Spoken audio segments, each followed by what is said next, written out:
in the Palestinian Authority through UNRWA, by refusing to deny the claims of the Jewish people to the Jewish homeland, including to the eternal capital of the Jewish people, Jerusalem, by refusing to stand by while the Palestinian Authority pays murderers of Jews a monthly stipend, by refusing to allow the university campuses where our best and brightest are educated become cesspools of anti-Semitic discrimination and harassment, which is why President Trump signed an executive order to apply civil rights protections to Jewish students. The list goes on and on. But the United States is a key asset in this fight and a key partner for all of you. My friends, if we work together, arm in arm and shoulder to shoulder, if we aspire to that better future that this conference embraces and represents, if we work to put aside political differences, partisan gripes, if we refuse to placate either the far right or the far left, but work together for what is just and what is right, we will build that better world, that more just and more decent and more moral world that our children and that our grandchildren so deeply deserve. Thank you all so much. Thank you for having me. Thank you for everything you do, and may you go from strength to strength.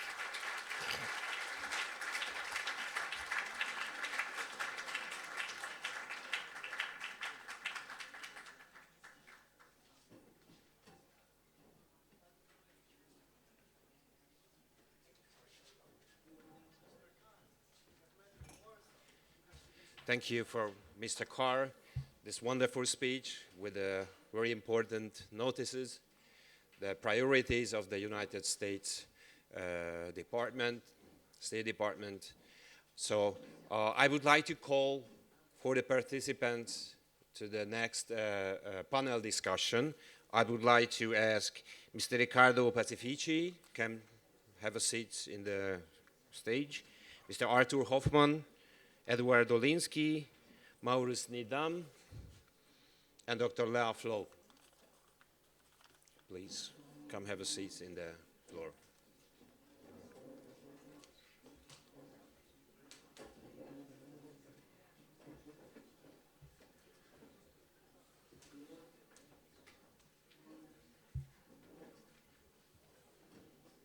Yeah, have a seat.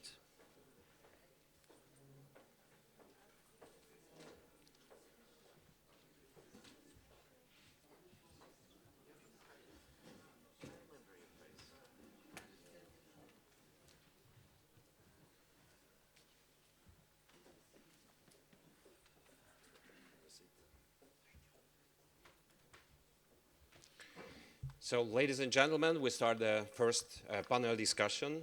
My name is Kalman, Szalai, the director of Action and Protection Foundation and Action and Protection League.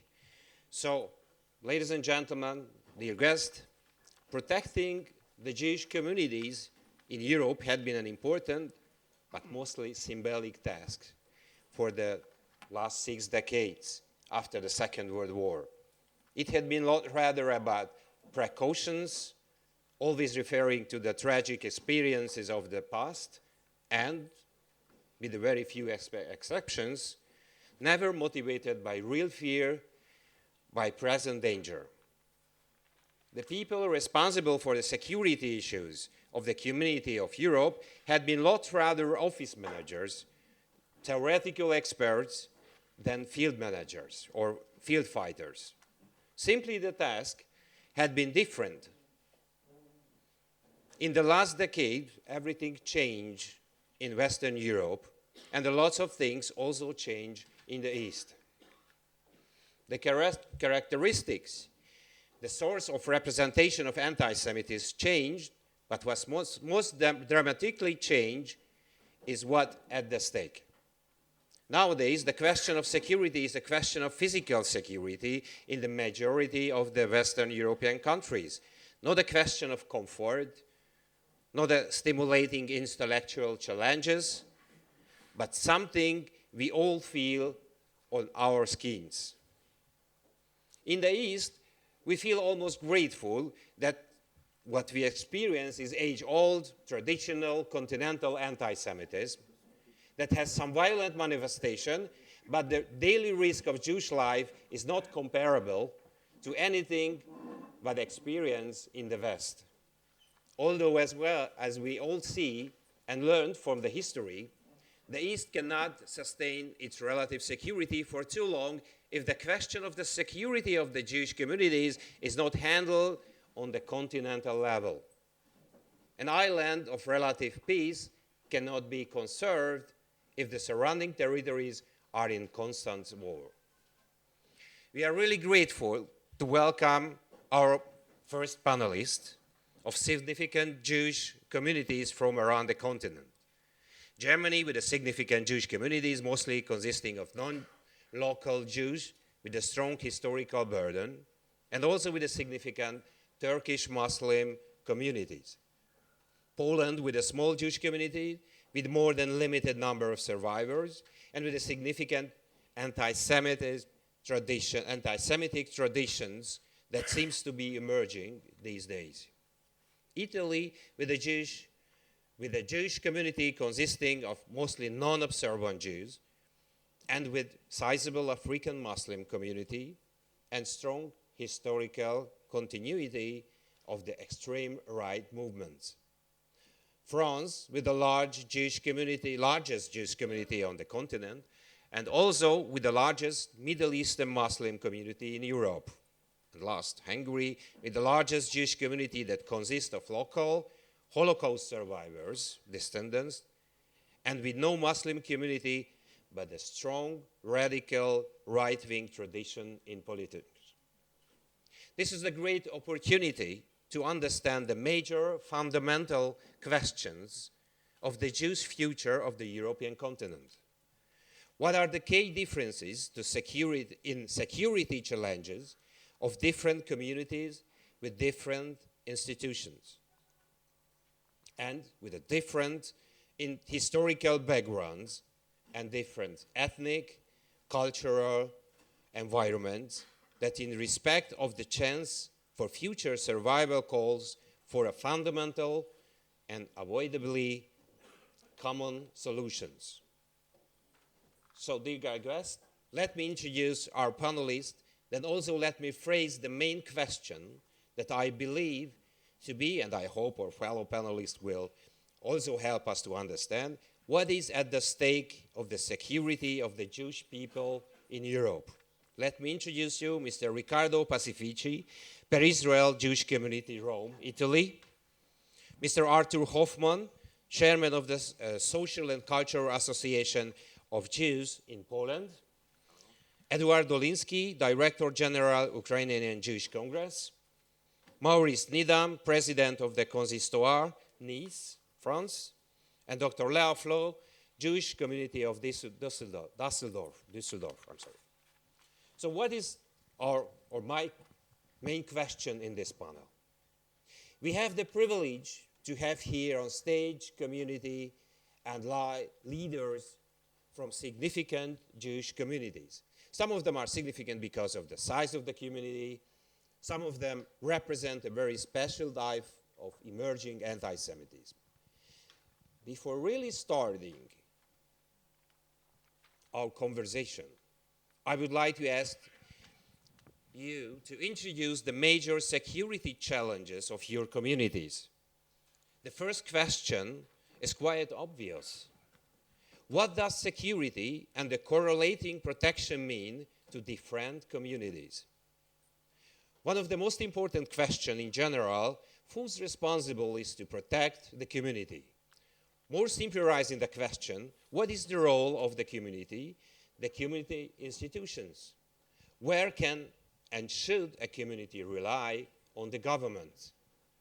We all understand that the risk and the present day danger may be different in the different European locations, but the solution relies in unity, a common unified approach.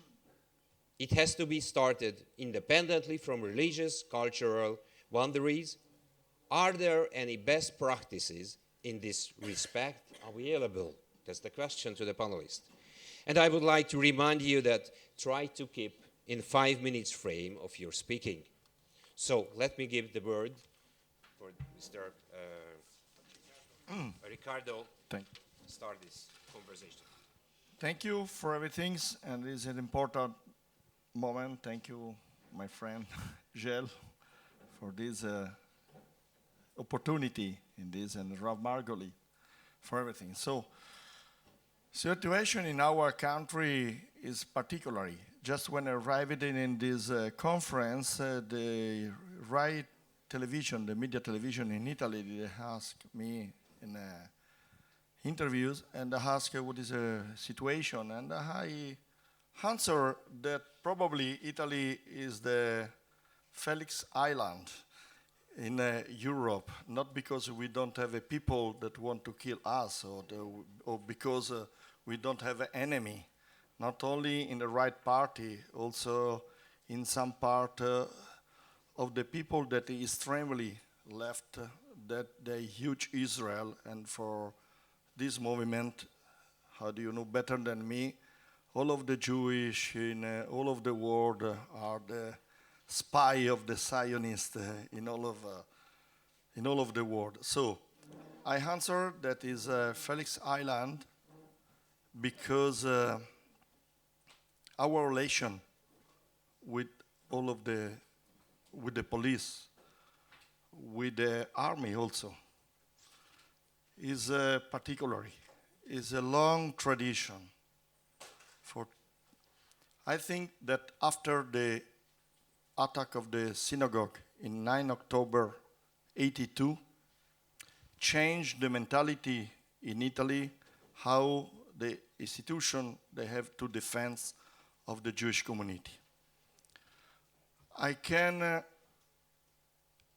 It's clear that you don't find one synagogue in all of Italy, one of building of a school in all of Italy, one of the moment that the Jewish are in a group, in an event, in a hotel like this situation, that you don't find front of this place security of the police. But distinguish of this situation that you don't find in other part of Europe, that try to imagine that near of the Jewish school in Rome, in the former ghetto, where is the main synagogue, there are more than 30 carabinieri, 30, more than 3.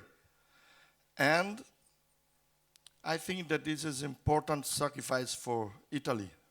This is they spend a lot of money for this, to empty 4 hours every day, all of the weeks, all of the years. But the distinguish is that we have the most important group of voluntary of security, that his activity is in combination with the police. Just to will be clear, we can do nothing, but we can help the police to control the people. Sure, that is one event, like last Friday, that was in our synagogue, the president Sergio Mattarella, they want to thank him because he decided to come to visit the community, not for the memory of the Shoah, not for to use some word that he's near of the Jewish community after the attack. But he want to meet the Jewish student of the Jewish school inside of the synagogue. Believe me, this moment was incredible, was a happy moment. And in this moment, the activity between the voluntary of the Jewish community with the police was fantastic, for easy for the police to recognize the people that we know that are Jewish, not sure that was enemy. And this activity has a long story, more than 40 years. More than 40 years. And I think that is very important because the activity of the security of Jewish community in Rome and also in all of Italy, Also in a community that is a small community, is important also like a moment to agreement inside of the community like identity. We start this activity to protect our school, protect our synagogue, and now this group is a group that the people is a combination with a different level of also the position. The lawyer with the doctor, the man that is in a power situation with very rich man. And this is the same group, and it is fantastic for us that they stay together to defend our building.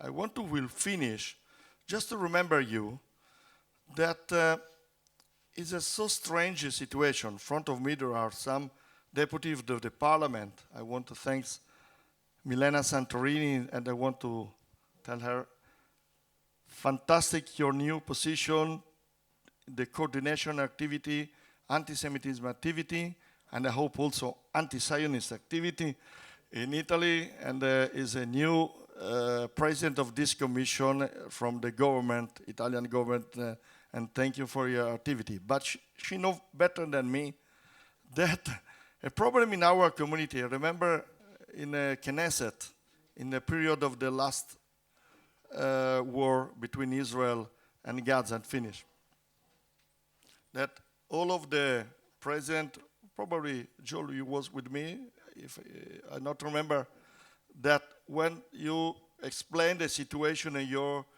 all of your community that you receive a lot of attack. And my problem was to stop our voluntary that want to be reacted. We're not ever afraid because we know that all of the population is, especially the institutional, inside of the parliament, are with the Jewish leadership and with the Jewish community.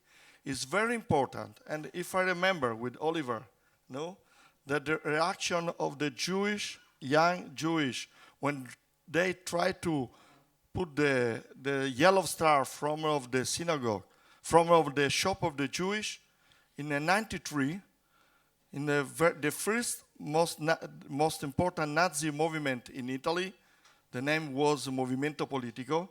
Our reaction was 400 young boys arrived in front of the building of the Nazi, and we attack him.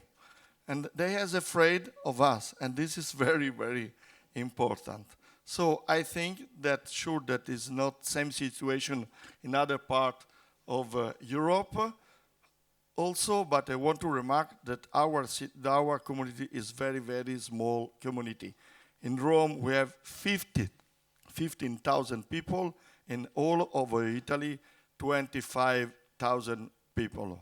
But we are proud of Jewish, and for us, up now, it's possible to go in the street with the kippah. Thank you.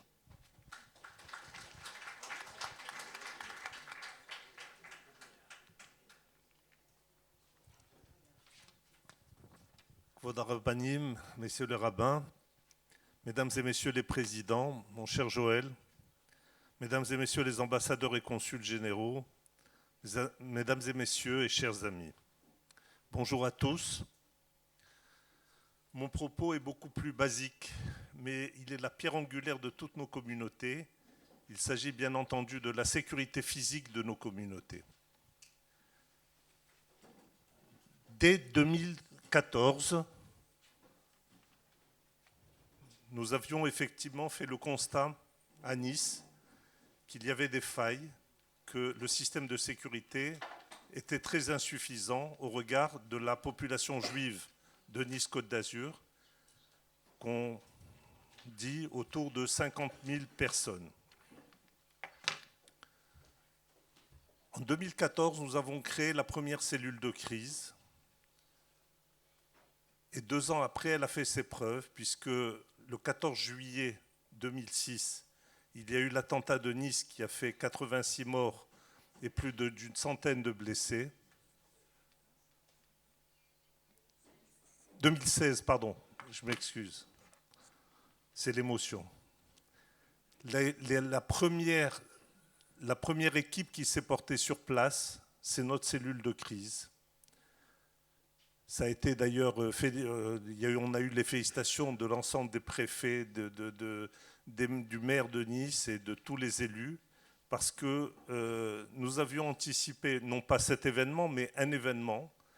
Et il s'est trouvé que cette cellule de crise s'est trouvée aux avant-postes ce soir-là et a vu l'horreur.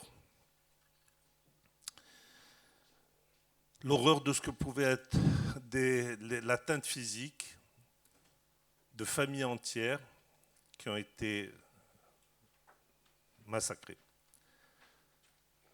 Notre objectif était simple. Dès lors, nous avons décidé que chaque juif devait pouvoir vivre et s'exprimer et exprimer son judaïsme selon sa propre volonté, en toute liberté et surtout en toute sécurité. Et en partenariat avec le SPCJ, avec le service de protection de la communauté juive de France, et je voulais remercier profondément Joël Mergui, puisque c'est l'un des initiateurs et un de ceux qui a souhaité que ces groupes de sécurité à travers la France, qui soient regroupés sous ce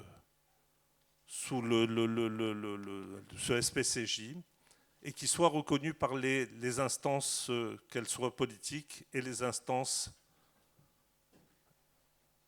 nationales.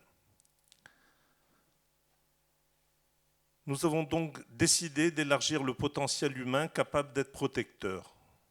Parce que jusque-là, il y avait un groupe de jeunes, une quinzaine environ, et nous avons porté ce groupe à 175 bénévoles, Cannes inclus.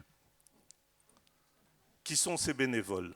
Des parents, des enfants, des mouvements de jeunesse, les commerçants et les restaurateurs, et tous les responsables communautaires, y compris les rabbins. Chacun de ces groupes de personnes a un programme bien dédié, et ces programmes sont individualisés pour les parents protecteurs, pour les rabbins, les présidents, y compris les présidents protecteurs, les présidents des différentes associations de Nice et de la région, et les mouvements de jeunesse et les fidèles protecteurs. Chacune de ces branches s'entraîne et se forme régulièrement à être en capacité de pouvoir appréhender ou gérer une situation de crise. Nous délivrons 6 entraînements par semaine pour 100 bénévoles en moyenne qui s'entraînent chaque semaine. 100% des écoles sont bien évidemment équipés de parents protecteurs, et nous avons bien évidemment fait de très très nombreux travaux et importants de sécurisation des écoles avec les sas aux entrées, des mesures de protection mécanique et électronique très sophistiquées. 100% des synagogues sont équipées de caméras et de codes mécaniques au minimum avec un sas de sécurité. 75% de nos synagogues ont le programme fidèle protecteur. C'est les fidèles qui se trouvent à l'intérieur de la synagogue qui font un turnover pour être en extérieur ou derrière la porte et surveiller les personnes qui entrent et qui sortent, bien évidemment. Nous avons un centre de supervision où nous pouvons, sur une salle dédiée qui se trouve dans un des locaux communautaires, nous arrivons à surveiller 37 sites, de Menton à Saint-Raphaël. Je dirais en direct, nous voyons les images intérieures et extérieures, et nous avons eu l'aval des autorités, y compris du préfet, pour pouvoir avoir une interaction entre le centre de supervision urbain, les centres de supervision urbains et notre centre de supervision, ce qui leur permet de prendre la main dès lors qu'il y a un risque d'attentat ou quelque chose de suspect qui pénètre dans une des synagogues ou dans une école. Immédiatement, nous pouvons alerter la police municipale, la police nationale et entrer en contact avec eux. Pour finir, nous avons quelque chose de joyeux puisque nous avons reçu Cette semaine, la semaine dernière, nous avons reçu 50 jeunes de Paris qui ont passé une semaine à Nice et qui ont subi à la fois des cours sur l'identité juive, des sports de self-défense, des cours de sécurité. Ce genre de projet, il faut les renouveler parce qu'ils présentent un avenir pour notre communauté, pour qu'on puisse continuer d'être juifs, forts et fiers de l'être. Merci beaucoup.